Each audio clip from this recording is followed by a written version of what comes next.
Assalamu alaikum. Welcome to the live show with Musart. Today we have a very unique show full of lots of people.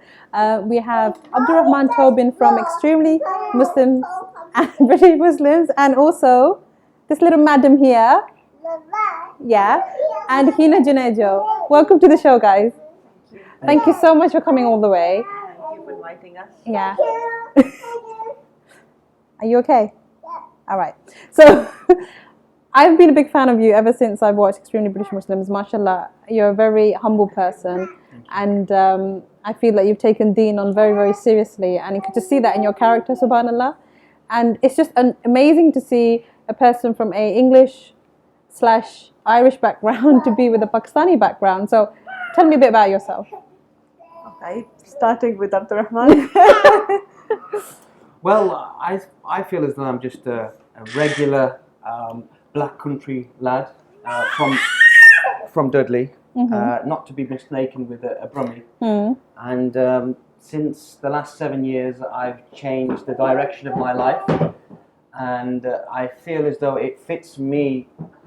It fits me more of my natural disposition, living as a Muslim. So just to be less self-centered, not to be selfish, to think of other people. The work that I do and the people that I'm around really help me in that lifestyle, and have helped shape me. So it really complements my natural fitra. MashaAllah. So yeah, I'm just a simple person, I feel.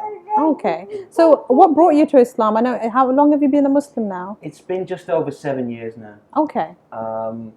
I feel as though I always had some sort of God consciousness, because life is just more than the physiological, emotional, mental aspects of life. There's also a spiritual aspect that we really need to think about. And I feel I always had that as a child. I'd always think, is there something more? Yeah. If I do something good, will I be rewarded? If I do something bad, will I be accountable for that? So I always had that, and I was familiar with Christianity, even though I was never a Christian, but I was familiar with the stories, Adam and Eve, peace be upon them, Abraham, peace be upon him, and all of the biblical accounts. It wasn't until later on in my life that I discovered Islam and started to do a comparison between the two. But really, my introduction to Islam was, it was a historical introduction. Islamic Spain for 700, 800 years. That really impressed me. The contributions that Muslims have given to the world was amazing, especially in the time of the medieval age, when there was no human rights, when there was no rights for women or the poor or the elderly or disabled. I was very much impressed with how Islam really had civilization, in terms of advancements in medicine, in astronomy, in agriculture, education. It was phenomenal. So that was the inspiration, and from that point on, then I took it a bit more seriously. So it was a journey. It took a number of years for me to really look at it closely. But when I did look at it, I realized it was the truth. Yeah. Wow, mashallah. So, so this was 7 years ago, and so you were brought up in a Christian background, or no? Not really. Okay. My granddad was Catholic. He's Irish. That was the only religious influence, and that wasn't too much because it wasn't in the house. My immediate family in the household, there was nothing religious whatsoever. We were from a very, I would say, working class white background. We weren't exposed to different people from different cultures or races. So yeah, it was a different time back in those days, and it wasn't until perhaps later on when I started to travel and live inside Birmingham that I realized that the world is much bigger. You know, there's a lot of diversity. So that was really my upbringing. Okay, mashallah. So when you came into Islam and stuff like that, was it obviously a big change, obviously, of adapting to the new changes and learning Arabic and the Quran and the... Well, there was a lot to learn, and I feel there still is a lot to learn. I have not done enough, I feel, in terms of learning my own religion. I have attended courses, and I continue to attend courses. That's a fun game for him today. Oh dear. I think It's okay. I think it's just a work in progress. It's okay. I Yeah. would say. Obviously, the essentials like It's okay. learning basic It's short okay. I don't need them, surahs of the darling. It's okay. Quran, Thank you. I don't learning need how them. to pray, fasting. I've been to the holy sanctuaries of Mecca and Medina, and it's just really being around Muslims as well. I think you learn, and I think you have to be humble because there's a lot to learn. Yes. And yes, we do know certain things about the religion, but it goes a lot deeper than that. Yeah. People ask the question a lot of the times, why do you do that? Yeah. You know, what's the reason behind that? And we need to have those answers, and we need to have that knowledge. So we're always learning. You've got a lot to say. What do you want to tell us today? Families are not for who? Okay, that's fine. Do you want to host the show for me today? Okay, bless her. Where did she get this talkative being from? She's only sat quiet for like 5 minutes, guys. Yeah. I think she's inherited from the father. Really? Abdul-Rahmaan, are you that talkative? I would have said she'd maybe got it from her mum, but what can you say? Well, I'd love to take the compliment. Ooh! Why are you Let's so share it angry? between ourselves. Abdul-Rahmaan. So how did you guys meet? Let's talk about that. How did you guys meet? Because I know, Hina, you've come from a Pakistan background, and you've been married before, and you suffered domestic violence as such, and your story was actually quite powerful. And unfortunately, we don't have enough time today. And mashallah, you've got 3 children from your previous marriage. Yeah. So how has it been for the change?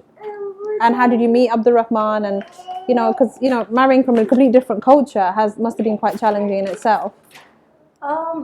Having spoken about culture, I think it wasn't, much of a change for myself because I've always studied in private schools, and the kind of environment that you get there, the kind of exposure, that you get from going to a private school is not something which is not very similar to, the kind of a culture exposure you get anywhere abroad in a first world country. So that wasn't a problem at all.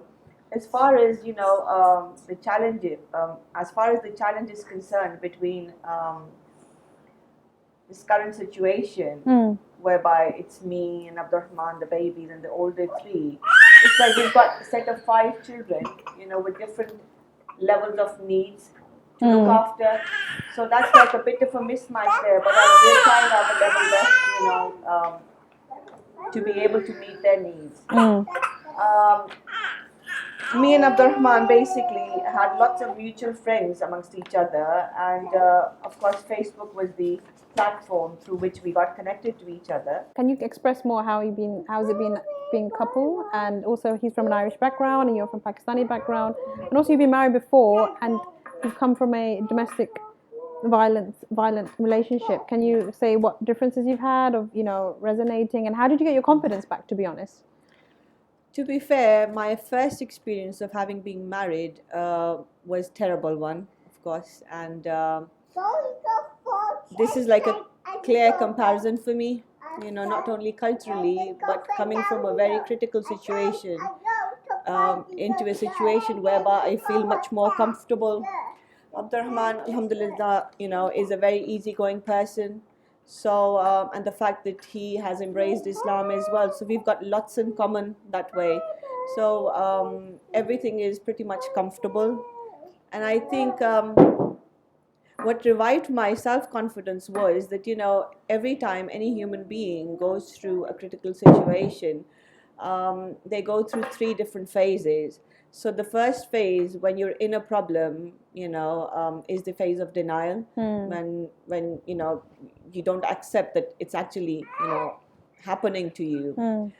When you pass that stage, the second stage that you encounter is of Take this to your brother. acceptance.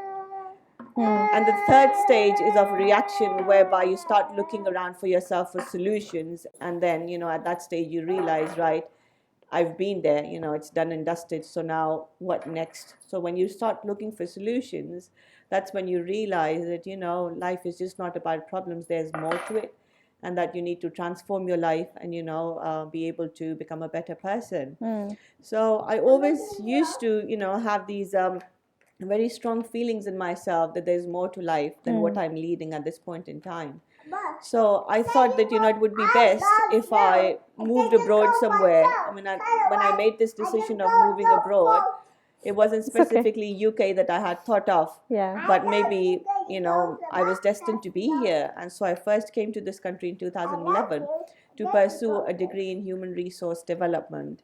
And I knew that, I was really passionate about education, and specifically a degree in human resource development would complement my search, in the sense that it would help me understand what is it that takes to develop people and motivate them and help them revive their self-confidence so that they can be developed into a better person. And that's from where you start working on their mental health aspects as well.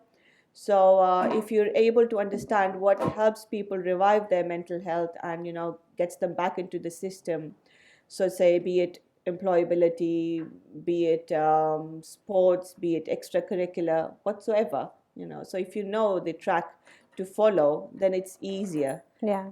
so to speak. And so yeah.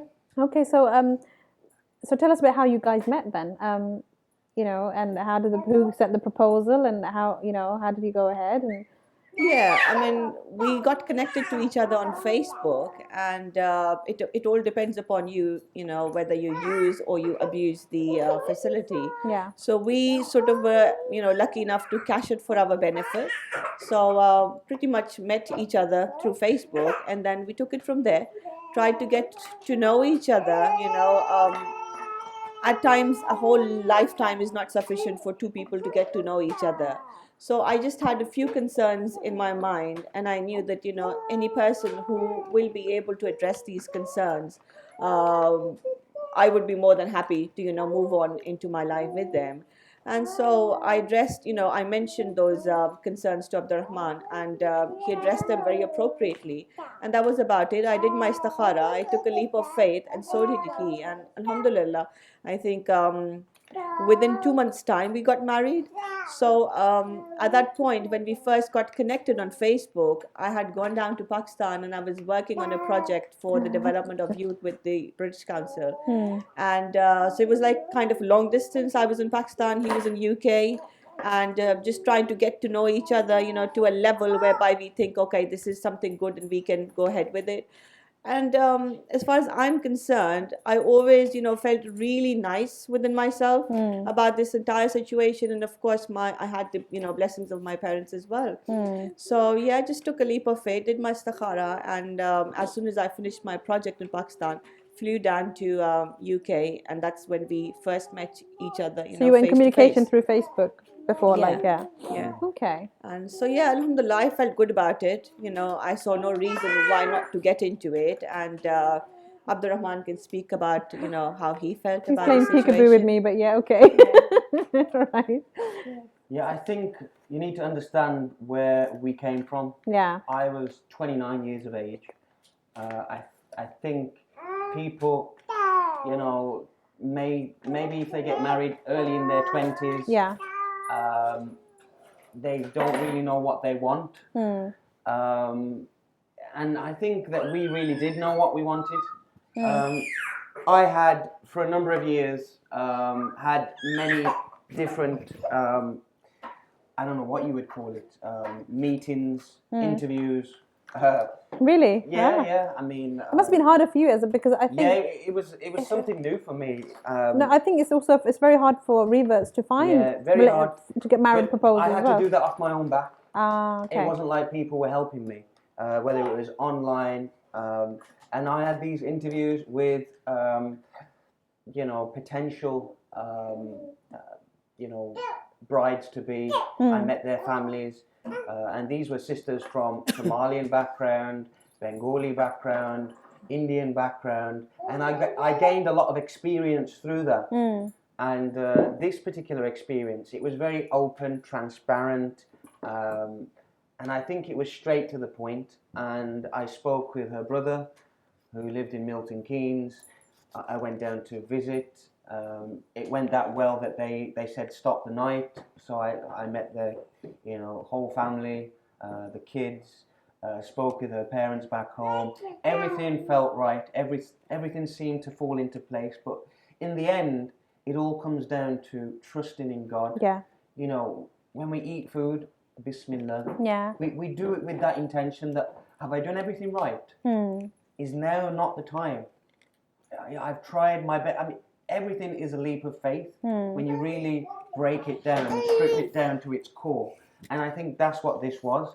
And I was flabbergasted with, the reaction of people. People were shocked, not only from my family and my friends, from a non-Muslim perspective, but also from a Muslim perspective. Yeah. That is, and I'm saying, well, isn't this religion based on this? Yeah. Why should it be shocking? Yeah. And I just thought that's what essentially it is. You've made a decision, and it's down to the tawakkul of Allah subhanahu wa ta'ala. This is what we're trying to do. So I think we just did it in good faith, and alhamdulillah, it's worked. So how's your relationship as a whole? Was there lots of things that you had to compromise with each other as a person? Because that always happens in every relationship. It's easier to when you're on the getting to know stage, I can go on this, but when you start living together, that's when all the challenges come across, isn't it? Well, not challenges, but there's things that you learn about each other as you go along. Yeah. I think especially when you get to a certain age, you're used to having things your own way. Yeah. But being married, I mean, it's an essential part. Yeah. You have to compromise. Yeah.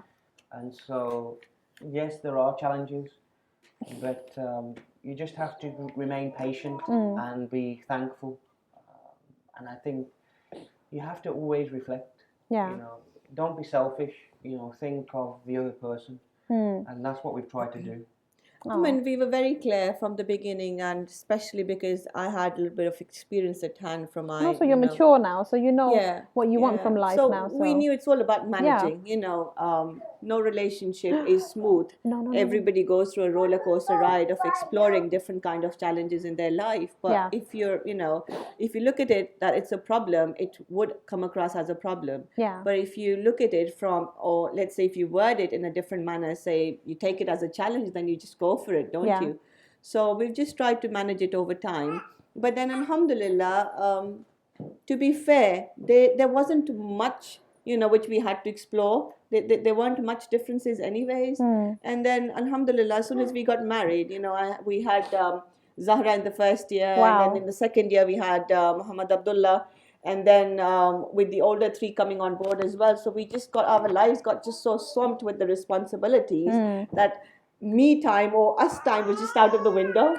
So to be fair, we haven't yet, been able to explore each other well enough. Yeah. But for us, what is enough is that Allah subhanahu wa ta'ala has brought us both together, and we are one now. We have a family unit, with 5 children to take care of. So our lives are basically, his life is dedicated towards the service of his family and the wider community. My life is dedicated towards looking after the well-being of these kids, and then slowly, gradually, taking my own business to the next level and helping or giving back to the community that way. So Zara, it's all good so far. Yeah. So what about the challenges with your in-laws and stuff? Zara, come here, sweetheart. Zara. So the challenges that I faced with my in-laws in the previous relationship was it was very challenging, extremely challenging, very, very difficult. But Allah helped me overcome it, because I was very clear in my mind that when it was all over and I had been given a divorce, I also went through 3 different phases of, denial, acceptance, and reaction, and then transformation. And then when I reached that point, I realized that, Allah has given me a chance to relive my life, open up a new chapter for me, basically. So what is it that I would want to make out of my life, so that I'm not only happy, in my current situation. Yeah. But I'm also given a chance to give back to the community. So I've never thought that, even when I was in that critical relationship before, as a human, I think, or I believe, that we've got excellent coping mechanisms. MashaAllah. And it's, while using those coping mechanisms, you keep going on, dealing with each day as it comes to you. Yeah. And then, in a way, I would say that, that coping mechanism is like a thermostat. So if it keeps cooling you down, Yeah. so whilst using those coping mechanisms, you just come to think that you're in a good state, Yeah. but you're actually not. Yeah. And because that thermostat is constantly working, it's making you feel comfortable in that apparent good state, which according to me is the enemy of great. So because you're being cooled off in that current situation, you don't give yourself, a chance to jump up and become great. It was only Mohammed, come until, here. I was out of that relationship when I realized that good doesn't mean nothing to me. I was created for a greater role. Yeah. And if I was created for a greater role, then I need to develop myself to a certain level whereby I feel great within myself. Until and unless I don't feel great within myself, Yeah. how will I be able to make others feel great about themselves? So I was basically on that mission to develop myself, help myself first, so that I'm able to help other people. So that's what it was, really. Okay. So do you have any challenges with your family's background accepting Hina, or your family accepting Abdul-Rahmaan? Is there any? Alhamdulillah, we were open to anything, that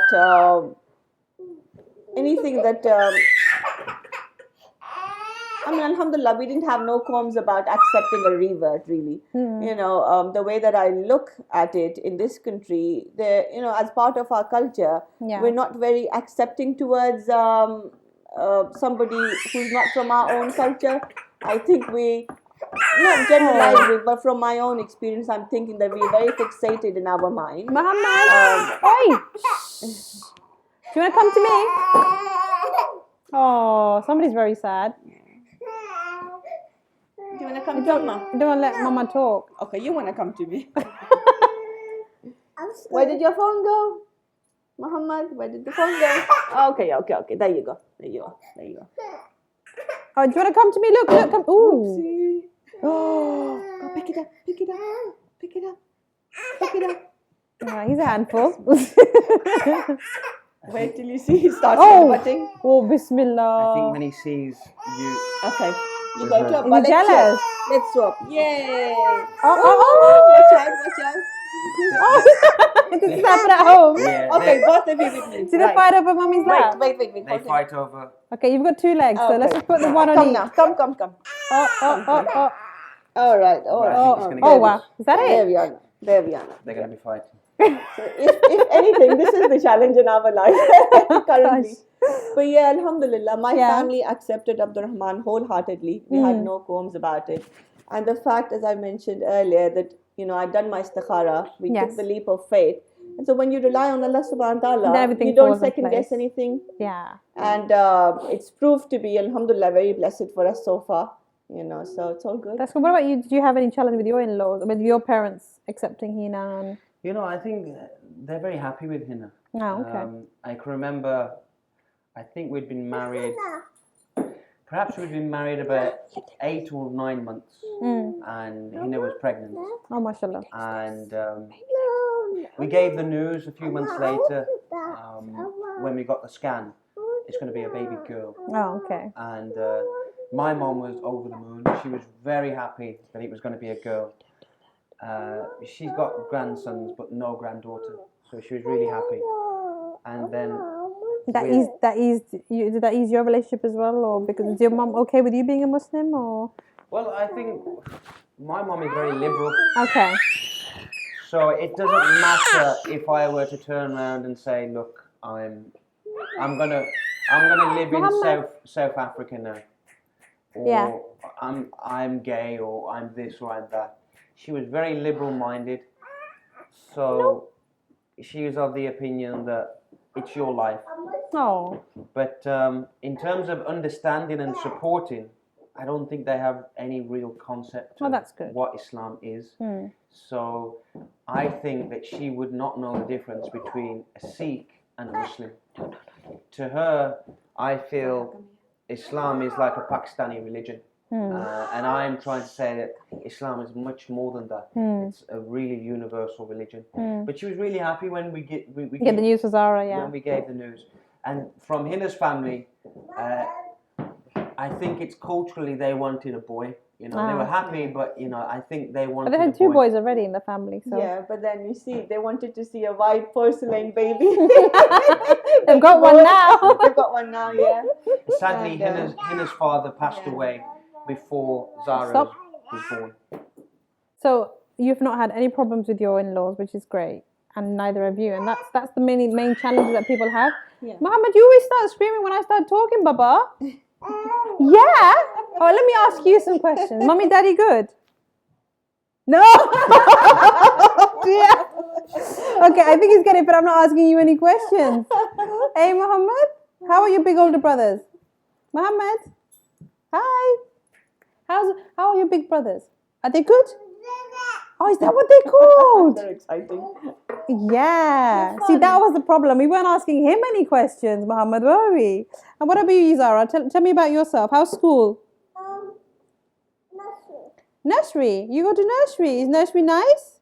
Do you have any friends? Yeah. Who's your best friend at nursery?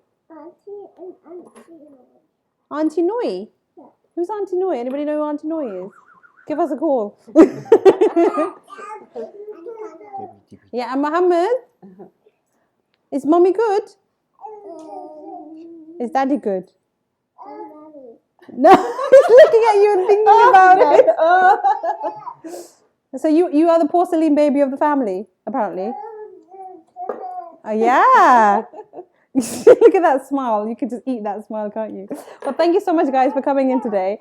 We've had a very hectic interview, and you know, I hats off to the kids for like being as much as still as they could. And thank you for watching. This is Abdul-Rahmaan Tobin and Hina Junejo from the Extremely British Muslims episode that we loved. And we've seen a side of them today that we never got to see in the show. Very still and loud. Thank you for watching the live show with Musart.